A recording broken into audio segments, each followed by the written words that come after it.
Ano ba ang confidential funds? Ang confidential funds ay nilalaan yan para sa mga kalaban ng Estado.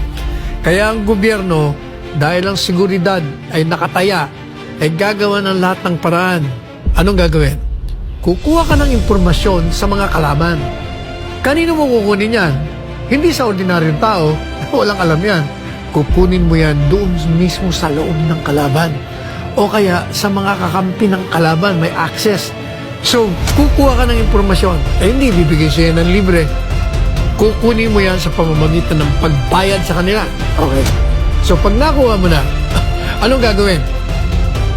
Eto, MJ ang mga hindi gumagamit ng utak. Sa tingin mo ba, kung ikaw, MJ, ako ang gobyerno, kinuha kita, bibigyan kita ng pera para bigyan mo ko ng informasyon sa kalaban ng Estado.